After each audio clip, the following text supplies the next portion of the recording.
In South Africa, a manhunt is underway for gunmen who killed at least 9 people and injured 10 others in the early hours of Sunday. It happened at a township pub west of Johannesburg. The motive isn't known. Officials say the gunmen fired at random from vehicles. It's the second mass shooting in South Africa this month. The country has one of the world's highest homicide rates. DW correspondent Thuso Khumalo has visited the crime scene. I asked him what authorities made of the incident. Authorities are treating this as a real security threat. I mean, the incidents, yes, they are not connected to a group of people, but they have raised a lot of concern with authorities here and the police. You know that in September 2024, we had about 18 people killed in one night at 2 homes in Lusikisiki in the Eastern Cape province. Then we had a lot of incidents that were reported at Khayelitsha in Cape Town in the Western Cape province.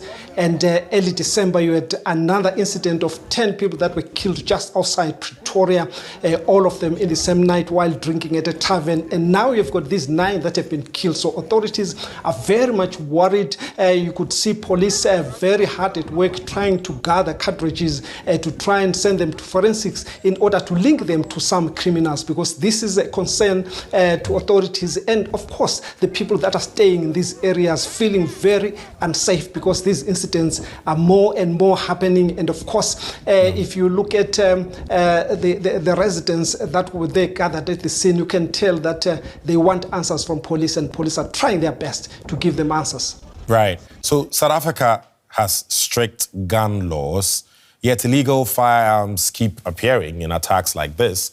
Where do investigators believe these weapons are coming from?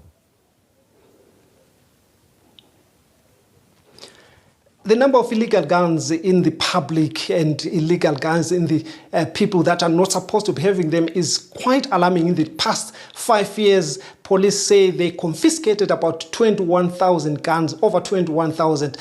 Most of these guns are being stolen from the rightful owners at gunpoint, or people are killed. Some of them are stolen from the police themselves that are being ambushed sometimes by these criminals, and sometimes also killed. But others are also coming from outside the country. We've heard that some of them come from Lesotho, some of them come from Zimbabwe. So the sources are just so many, but police seem not to be able to stop this in the bud, despite all the laws that they have been put in terms of who can own a gun and who cannot own a gun. And of course, this has caused a lot of worries, with some organizations even saying, let the public not be allowed to own any guns so that we remove all the illegal guns. But of course, critics are saying that will empower criminals who will always get these guns anyhow. So it's a crisis that the police are dealing with, but they seem not to be winning that war.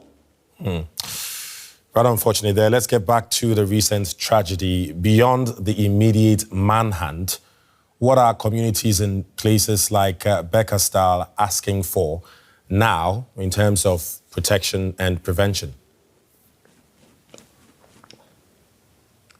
Community members are calling for the police to be more visible, to be more reactive when they call them, when these incidents happen.